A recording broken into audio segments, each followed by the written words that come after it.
कहानी है, कोई लेना देना नहीं है। मैं शाम की सैर से घर लौटी ही थी, पसीने से तरबतर थी, तभी डोरबेल बजी। वेदांत ऑफिस से आ गए थे। मुझे देखते ही बोले, रचना क्या हुआ? मैंने रुमाल से पसीना पोंछते हुए कहा, कुछ नहीं, बस अभी अभी सैर से लौटी हूँ। वेदांत बैग रखकर फ्रेश होने चले गए। मैं 10 मिनट फैन के नीचे खड़ी रही। फिर मैं वेदांत के लिए चाय चढ़ाकर थोड़ा लेटी ही थी कि वेदांत ने पूछा, क्या हुआ? आज गर्मी में हालत खराब हो गई। अजीब सी थकान हो रही है। वेदांत छेड़छाड़ के मूड में आ गए थे।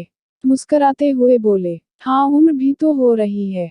एक तो गर्मी से परेशान, ऊपर से वेदांत की बात से मैं और तप गई। तुनक कर बोली, कौन सी उम्र हो रही है? अभी 50 की भी नहीं हुई हूँ। हर समय उम्र का राग अलापते रहते हो। वेदांत ने और छेड़ा, सच बहुत कड़वा होता है रचना। मैंने जलते कुड़ते उन्हें चाय का कप पकड़ाया। मैं इस समय चाय नहीं पीती हूँ। फिर शीशे में जाकर खुद पर नजर डाली। कहते हैं उम्र हो रही है, सभी कॉम्प्लीमेंट देते हैं, इतनी फिट हूँ, और वेदांत कुछ भी हो जाए उम्र की बात करेंगे।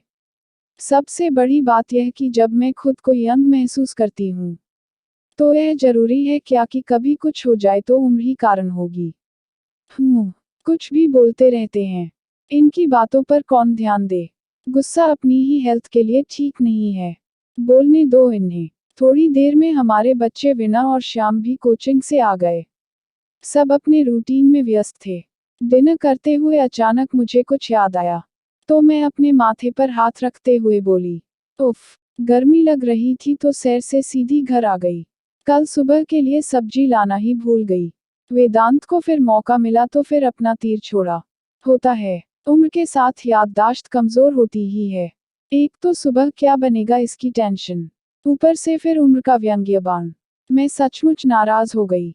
मुंह से तो कुछ नहीं बोला, पर वेदांत को जलती नजरों से घूरा तो बच्चे समझ गए कि मुझे गुस्सा आया है। पर हैं तो ऐसी शरारतों में अपने पापा के चमचे ही न। अतः श्याम ने कहा, मम्मी, आप सच एक्सेप्ट क्यों नहीं कर पा रही? कभी भी आपका बैक पेन बढ़ जाता है, कभी भी कुछ भूल जाती हो। मान लो मम्मी, उम्र हो रही है। वीना को लगा कि कहीं मेरा गुस्सा न बढ़ जाए, अतः फौरन बात संभाली, चुप रहो श्याम, मम्मी सब्जी नहीं है तो कोई बात नहीं, हम तीनों कैंटीन में खा लेंगे, आप बस अपना खाना बना लेना।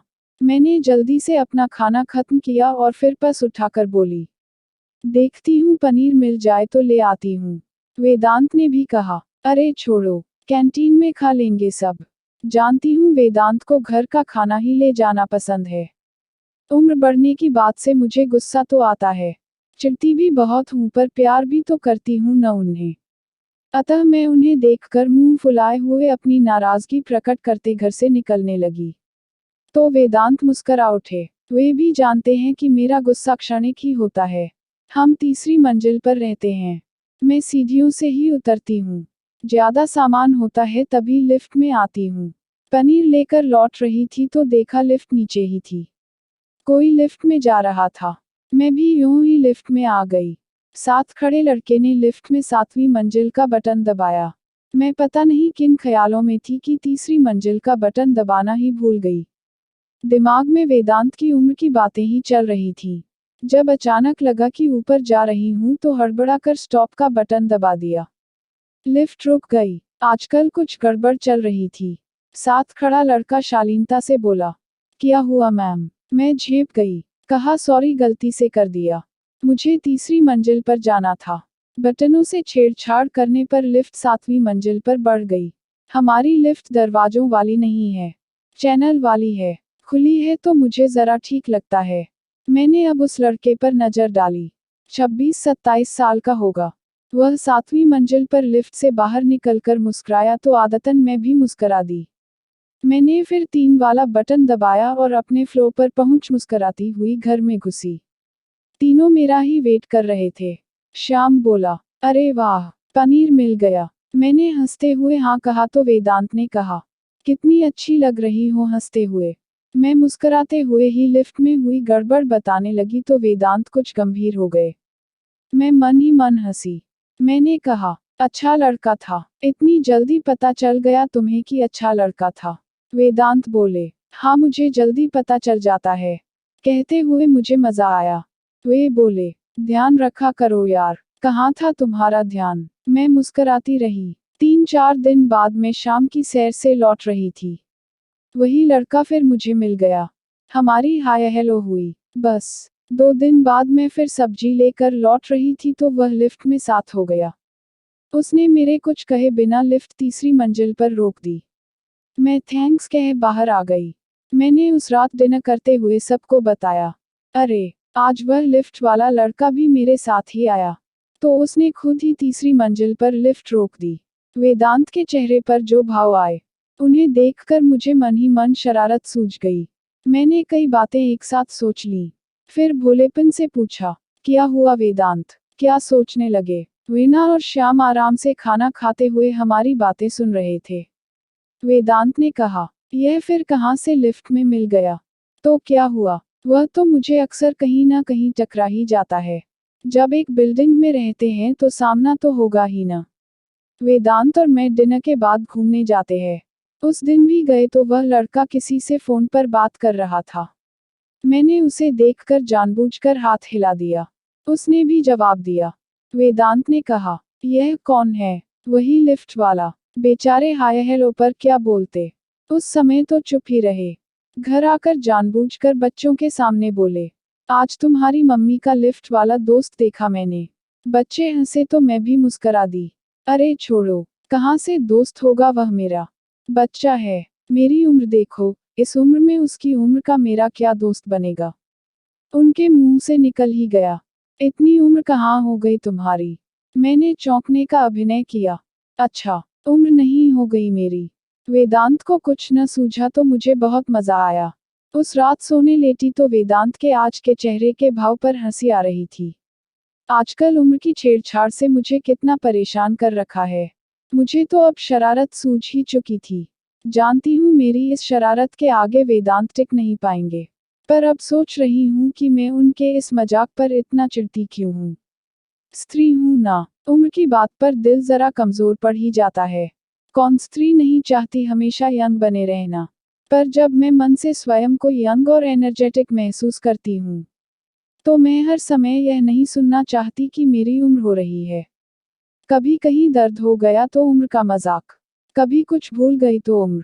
नहीं सुनना होता मुझे ये सब। अरे मजाक कुछ और भी तो हो सकते हैं ना। उम्र के मजाक, और वह भी एक स्त्री से, घोर अपराध। अगले 10-15 दिन मैंने नोट किया कि अक्सर मेरे सैर से लौटने के समय वह लिफ्ट वाला लड़का मुझे नीचे मिलता और मेरे साथ ही लिफ्ट में प्रवेश कर जाता। मेरे दिल ने कहा, यह संयोग नहीं हो सकता। वह जानबूझकर ऐसा करने लगा है। कभी कोई अन्य व्यक्ति लिफ्ट में होता तो बस मुस्कुरा देता, वरना थोड़ी बहुत बात करता। मुझे 2-3 बार उसने यह भी कहा कि ma'am, you are looking nice. एक दिन उसने लिफ्ट में मुझसे कहा, मैम मैं पार्थ, बहुत दिनों से आपका नाम भी जानना चाह रहा था। प्लीज बताएं। इतने में तीसरी मंजिल आ गई थी। लिफ्ट से निकलते हुए मैंने कहा, रचना। उसने ऊपर जाते हुए बाय मैम कहा। मैं जब अपना नाम बता रही थी, वीना अपने घर का दरवाजा खोलकर बाहर आ रही थी। उसने मेरा अपना नाम बताना सुन लिया था। पूछा, मम्मी किसे अपना नाम बता रही थी? लिफ्ट वाले लड़के को। वीना ने जिस तरह मुझे देखा उस पर मैं खुलकर हंसी। पता नहीं किस किस से बातें करती रहती हैं आप। अच्छा, मैं नोटबुक लेने जा रही हूँ, अभी आई। डिनर के समय वीना ने कहा, मम्मी, मैं आपको बताना भूल गई। मेरी शर्ट के बटन लगा देंगी अभी? हाँ, पर सुई में धागा डाल दो प्लीज। चश्मा लगाकर भी मुझसे धागा नहीं लगाया जाता है। वेदांत को एक और मौका मिल गया। बोले, हाँ अब धीरे धीरे चश्मे का नंबर बढ़ेगा ही। क्यों पापा, नंबर क्यों बढ़ेगा? वीना ने पूछा। अरे भई, उम्र के साथ नजर भी कमजोर होती है ना। पापा, अभी इतनी उम्र भी नहीं हुई है मम्मी की। आपने अभी मम्मी के जलवे नहीं देखे। पड़ोस के लड़के नाम पूछते घूमते हैं। वीना के कहने के ढंग पर मैं खुलकर हंसी। हम चारों में बेहद शानदार दोस्ती है। हमारे युवा बच्चे हमारे दोस्त हैं। हम एक दूसरे के साथ हंसी मजाक छेड़छाड़ करते हैं। बस मैं उम्र के मजाक पर गंभीर हो जाती हूँ। वेदांत ने पूछा, कौन भाई? लिफ्ट वाला लड़का आज मम्मी से इनका नाम पूछ रहा था। क्यों? उसे क्या करना है इनके नाम का? मैंने बहुत ही भोलेपन से कहा। जाने दो, बच्चा है। उम्र देखो मेरी, इतनी भी उम्र नहीं हो रही तुम्हारी। मैंने फिर हैरानी से आंखें फाड़ी। अच्छा, वेदांत छिप गए तो मुझे बड़ी खुशी हुई। हमारी सोसाइटी में स्वीपर सुबह 8 बजे कूड़ा लेने आ जाते हैं। जब वीणा 8 बजे निकलती है, मैं उसी समय डस्टबिन बाहर रख देती हूँ। हमारी बिल्डिंग में 4 फ्लैट हैं। 2 में महाराष्ट्रियन परिवार रहते हैं। दोनों परिवारों में पति पत्नी कामकाजी हैं। चौथे फ्लैट में बस एक आदमी ही है। उम्र 35 के आसपास होगी। वीकेंड पर उसके दरवाजे पर ताला लगा रहता है। मेरा अंदाजा है शायद अपने घर आसपास के किसी शहर जाता होगा। इस आदमी की वेदांत और हमारे बच्चों से कभी कोई हाय हेलो नहीं हुई है। एक दिन मुझसे सामना होने पर उसने पूछा, मैडम, पीने के पानी की एक बोतल मिलेगी प्लीज? मेरा फिल्टर खराब हो गया है। मैंने शो कहते हुए उसकी बोतल में पानी भर दिया था। जब मैं डस्टबिन रख रही होती हूँ तो वह भी अक्सर अपने घर से निकल रहा होता है और मुझे गुड मॉर्निंग मैम कहता हुआ सीढ़ियाँ उतर जाता है। उससे सामना होने पर अब मेरी हाय हेलो हो जाती है। बस हाय हेलो और कभी कोई बात नहीं। एक दिन हम चारों बाहर से आ रहे थे और लिफ्ट का वेट कर रहे थे, तो वह आदमी मुझे गुड इवनिंग मैम कहता हुआ सीढ़ियाँ चढ़ गया। मैंने भी सिर हिलाकर जवाब दे दिया। वेदांत ने पूछा, यह कौन है? हमारा पड़ोसी। वह किराएदार। हाँ, तुमसे हाय हेलो कब शुरू हो गई? तुम्हें कैसे जानता है? एक दिन पानी मांगा था तब से। तुमसे ही क्यों पानी मांगा भई? बाकी दोनों फ्लैट दिन भर बंद रहते हैं। पानी मांगना कोई बहुत बड़ी बात थोड़े ही है। तमीज देखो महाशय की, सिर्फ तुम्हें विश करके गया। अरे तुम लोगों को जानता ही नहीं है तो विश क्या करेगा? तुम लोग भी तो अपनी धुन में रहते हो, कहाँ किसी में इंटरेस्ट लेते हो। हाँ ठीक है, घर में तुम हो न सब में इंटरेस्ट लेने के लिए। आजकल बड़ी सोशल हो रही हो, कभी लिफ्ट वाले लड़के को अपना नाम बताती हो, तो कभी पड़ोसी को पानी देती हो। मैंने नाटकीय ढंग से सांस छोड़ते हुए कहा, भाई बढ़ती उम्र में आसपास के लोगों से जान पहचान होनी चाहिए। क्या पता कब किसकी जरूरत पड़ जाए।